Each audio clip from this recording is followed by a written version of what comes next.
Hello friends, आज मैं आपको समैरिटन गर्ल ये 2004 की ड्रामा कोरियन मूवी एक्सप्लेन करने वाला हूँ। इस मूवी में दो फ्रेंड्स को यूरोप जाना होता है। इनके पास पूरे पैसे नहीं होते, तो एक फ्रेंड डिसाइड करती है कि वो प्रोस्टिट्यूशन करेगी। दूसरी फ्रेंड भी इसके लिए इसे मदद करने वाली होती है। अब मूवी में टर्न आता है और सब कुछ बदल जाता है। इस मूवी के डायरेक्टर किम की दुक है, यानी कि बहुत ही बढ़िया मूवी है। ये मूवी अच्छे मैसेज के साथ अच्छे लेसन हमें सिखा कर जाती है। तो चलिए शुरू करते हैं। मूवी स्टार्ट होती है और हमें दो फ्रेंड्स दिखती है जो इंटरनेट कैफे पर चैटिंग कर रही होती है। ये दोनों जो है ये हमारे मेन कैरेक्टर है। इसमें से एक का नाम है जेयंग और दूसरी का नाम यूजिन।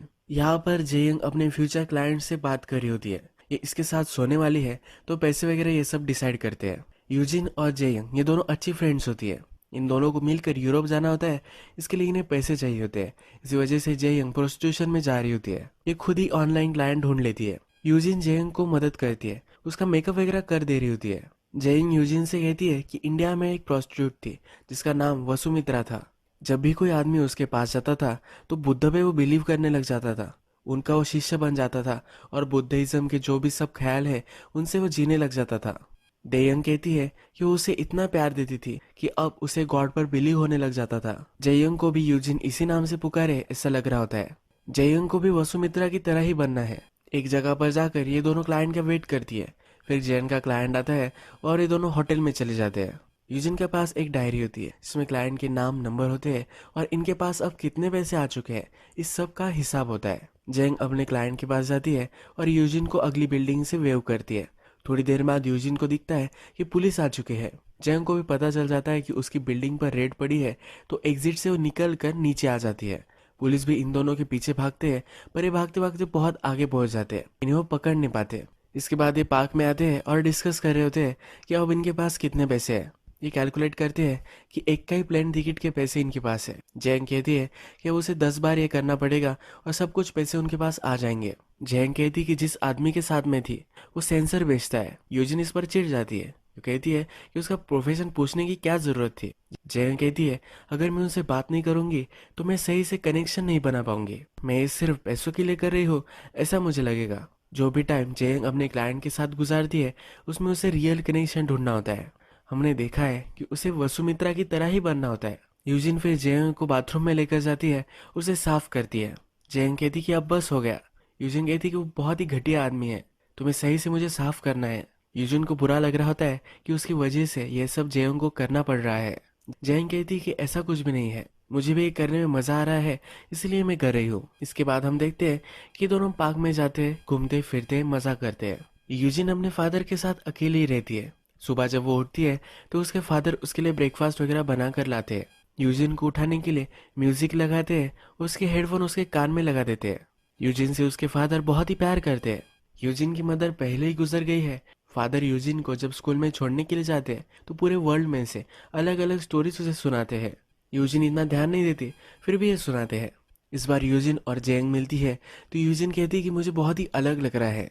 जेंग कहता है कि ऐसा कुछ भी नहीं है, मुझे तो सब कुछ सही लग रहा है। यूजिन कहती है कि मैं सिर्फ पैसे संभालती हूँ और तुम्हें ये सब करना पड़ता है। जेंग कहती है कि प्लीज ऐसा मत सोचो, फिर से हम इस बारे में बात नहीं करेंगे। यूजिन कहती है कि इस बार उससे तुम बात मत करना। ये एक जगह पर क्लाइंट्स मिलते हैं और जेंग उसके साथ गाड़ी में ही इंटीमेट हो जाती है। जब ये हो जाता है तो एक क्लाइंट यूजिन के पास भी आता है। जेंग कहती है कि ये हमें लंच के लिए लेकर जाना चाहता है। यूजिन इसके लिए मना कर देती है। जेंग को जल्दी से कार से बाहर निकलने के लिए बोलती है। ये क्लाइंट कहता है कि ऐसा क्यों कर रही हो। यूजिन मान नहीं रही होती। इस क्लाइंट को जरा बुरा लगता है। ये कहता है कि क्या ये मेरी वजह से कर रही हो। यूजिन कहती है कि अब तुम मुझ पर भी लाइन मत मारो। इस क्लाइंट को यहाँ से भगा देती है। जेंग फिर यूजिन से कहती है कि तुमने ऐसा क्यों किया, वो एक अच्छा आदमी था, वो एक म्यूजिशियन था। यूजिन कहती कि वो एक घटिया आदमी था, उसने तुम्हारे साथ क्या क्या किया होगा। जेंग कहती कि ऐसा कुछ भी नहीं था, वो बहुत ही अच्छा आदमी था, मुझे कंफर्टेबल महसूस कराने के लिए उसने मेरे लिए गाना भी गाया था।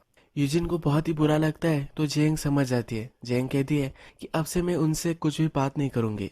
यूजिन जब इस बार इसे क्लीन कर रही होती तो कहती है कि मुझे दूसरा आदमी तुम्हें कोई टच करे ये अच्छा नहीं लगता। यूजिन जेंग से बहुत प्यार करती है। उसे लग रहा था कि जेंग उस म्यूजिशियन से प्यार करने लग गई है। इसके बाद ये दोनों एक दूसरे को किस करती है ये हमें दिखता है। ये दोनों स्कूल के बाद एक शॉप में जाते हैं। वहाँ एक मशीन होता है जिसमें वो अपनी फोटो निकाल सकते हैं। यहाँ पर ये दोनों इंडियंस की तरह कपड़े पहनकर फोटो निकालना चाहती है और ये फोटो निकालती भी है। एक्चुअल में पठानी लग रहा है पर ठीक है। इसके बाद हम फिर से देखते हैं कि जेंग फिर से एक क्लाइंट के साथ है। ये बिल्डिंग में है और यूजिन उस पर नजर रख रही है। अचानक से यहाँ पुलिस आ जाते हैं, पर इस बिल्डिंग में अब एस्केप करने के लिए कोई भी रास्ता नहीं होता। जंग के रूम में पुलिस पहुंच जाते हैं, पर जंग को पकड़ा नहीं जाना होता। ये खिड़की के ऊपर खड़ी हो जाती है। पुलिस उसे कहती है, प्लीज ऐसा मत करो। यूजिन भी बाहर से चिल्लाती है कि प्लीज अंदर चली जाओ, पर जयंग किसी की भी नहीं सुनती। वो वहां से जंप कर देती है। जयंग के सर पर बहुत बड़ी चोट आ जाती है, पर फिर भी वो कॉन्शियस होती है। यूजिन उसे अपने कंधे पर बिठाती है और हॉस्पिटल लेकर जाती है। हॉस्पिटल में उस पर इलाज स्टार्ट हो जाता है, पर डॉक्टर कहते हैं इसके पेरेंट्स को तुम्हें बुलाना चाहिए। यूजिन के पास इसके पेरेंट का कोई भी नंबर वगैरह नहीं होता। इसकी डायरी वो चेक करती है, पर कोई भी उसे नहीं मिलता। यूजिन शावर में जाती है और सब ब्लड वगैरह पोंछती है। इस शावर में ही वो रोने लग जाती है। वो अपने आप को ही ब्लेम कर रही है। ये जब जेयंग के पास आती है तो जेयंग अब जरा होश में है और उसकी ट्रीटमेंट हो चुकी है। जेयंग यूजिन से कहती है कि प्लीज मेरे क्लाइंट को बुला दो, जो म्यूजिशियन था जिसने उसे अच्छे से ट्रीट किया था। इसे मरने से पहले उसे मिलना है। यूजिन पर म्यूजिशियन को कॉल लगाती है। उसे कहती है कि प्लीज यहाँ आ जाओ। जेंग के साथ क्या हुआ है यह सब उसे बताती है, पर ये म्यूजिशियन आज काम कर रहा होता है तो इससे मिलने नहीं वाला होता। जेंग कहती है कि प्लीज तुम्हारा पता मुझे दो, मैं वहाँ आऊंगी। वहाँ उसे मिलने के लिए जाती है, उसे कन्विंस करना चाहती है, पर ये मानता नहीं। यूजिन ने म्यूजिशियन की इंसल्ट की थी, इसी वजह से अब ये इससे बात नहीं करना चाहता। यूजिन को मालूम है कि म्यूजिशियन उसे चाहता था, इसी वजह से अब अपने आप को वो उसे सौंप देती है। ये दोनों इंटीमेट हो जाते हैं और इसके बाद ये देयंग के पास जाने वाले होते हैं। ये हॉस्पिटल पहुंचते हैं, पर इन्हें देर हो चुकी होती है। देयंग मर गई होती है। मरने के बाद भी इसके चेहरे पर स्माइल ही होती है। यूजिन रो रो कर बुरा हाल कर देती है। थोड़े दिन गुजर जाते हैं। यूजिन ने जो सब पैसे कमाए थे इसे वो देखती है। ये डायरी और पैसे लेती है और इसे जलाने की कोशिश करती है। इसके माइंड में आइडिया आता है और अपना माइंड ये चेंज कर लेती है। इसे लगता है कि जेंग ने ये सब पैसे लिए हैं, अगर ये पैसे उसके क्लाइंट को फिर से वापस कर देगी तो ये प्रोस्टिट्यूशन नहीं माना जाएगा। जेंग सचमुच में इन सब लोगों से कनेक्शन बनाना चाहती थी। अगर उसने ये कर दिया तो उसे शांति लग सकती है। यूजिन अपने आप को ही ब्लेम करती है, तो उसे लगता है कि ये करना सही हो सकता है। ये मोटेल में जाती है और क्लाइंट को बुलाती है। क्लाइंट जब इसके साथ इंटीमेट हो जाता है तो बहुत ही खुश होता है। इस क्लाइंट को ये जेंग की तरह ही लगती है। ये कहती है कि जेंग मर चुकी है और इसके बाद इस क्लाइंट को सब पैसे वापस कर देती है। इसके बाद हमें दिखता है कि एक दूसरे क्लाइंट के पास भी आई हुई है। ये क्लाइंट भी बहुत ही खुश हो जाता है। ये कहता है मैं तुम्हारे लिए बहुत ही थैंकफुल हूँ। यूजिन भी कहती है कि मैं भी थैंकफुल हूँ। ये कहता है मैं मर नहीं जाता तब तक मैं तुम्हें याद रखूंगा। यूजिन के फादर जो होते हैं ये पुलिस होते हैं। यूजिन जिस होटल में होती है उसके ऑपोजिट होटल में ही उसके फादर आते हैं। वहाँ एक मर्डर हो चुका होता है। इसके फादर जब खिड़की से देखते हैं तो यूजिन एक क्लाइंट के साथ होती है। इन्हें इस पर बिलीव नहीं हो पाता। ये होटल के बाहर बैठते हैं और इन पर नजर रखते हैं। यूजिन वहां से चली जाती है और उसका जो क्लाइंट था इसका पीछा उसके फादर करते हैं। इस क्लाइंट को रास्ते में ही रोक लेते हैं। फादर कहते हैं कि अब मैं तुमसे कुछ क्वेश्चन पूछूंगा, अगर तुमने मुझे सही से आंसर नहीं दिया तो मैं तुम्हें पंच करूंगा। ये कहते हैं कि तुम अब कहाँ थे। ये पहले बोल नहीं रहा होता, फिर कहता है कि एक लड़की के साथ वो होटल में था। फादर कहता है कि उसकी एज क्या थी। ये आदमी उसे बोल नहीं रहा होता तो फादर इसे बहुत मारते हैं। एक क्लाइंट कहता है कि तुम हो कौन। फादर कहते हैं कि तुम्हें नहीं पता कि मैं कौन हो सकता हूँ। ये क्लाइंट फिर अंदाजा कर लेता है और वहां से चला जाता है। रात में हमें दिखता है कि फादर यूजिन के रूम में आए हुए होते हैं और उसे देखकर सोच रहे होते हैं कि इसने ऐसा क्यों किया होगा। यूजिन को फादर जब स्कूल में छोड़ने के लिए जा रहे होते हैं तो आज जिस तरह से वो हमेशा से स्टोरी सुनाते हैं वैसे सुना नहीं रहे होते। यूजिन कहती है कि आज क्यों नहीं सुना रहे।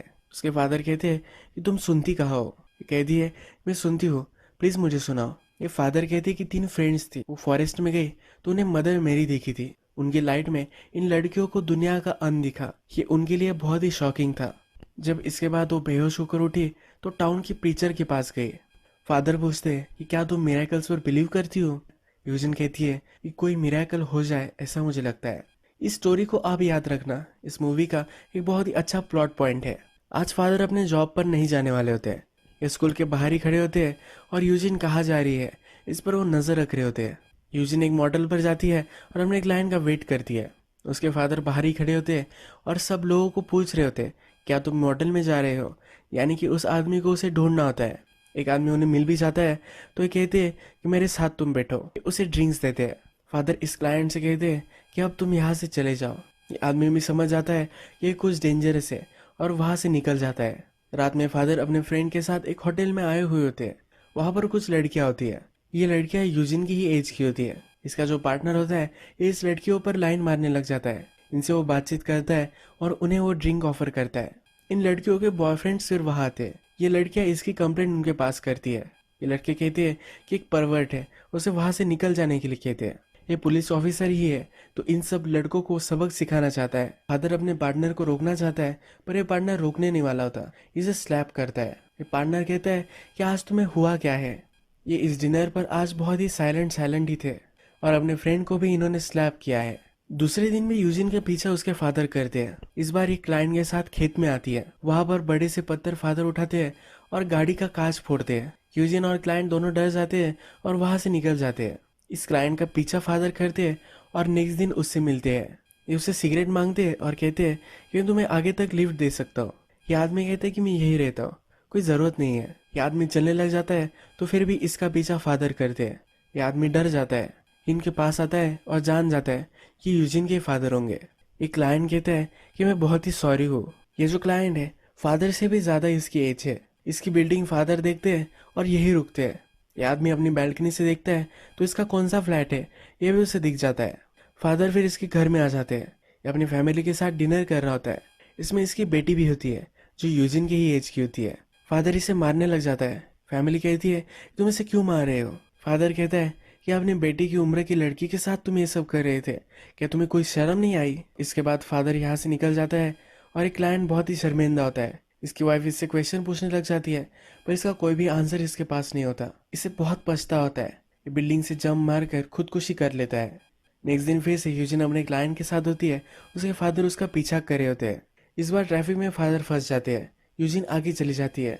जिस आदमी की वजह से ट्रैफिक हुई होती है फादर इसे बहुत मारते हैं। यूजिन जहाँ पर गई होती है वहाँ जब फादर पहुँचते हैं तो अपने क्लाइंट के साथ इंटीमेट हो चुकी होती है। इसके बाद एक क्लाइंट टॉयलेट में जाता है तो उसके पीछे फादर चले जाते हैं।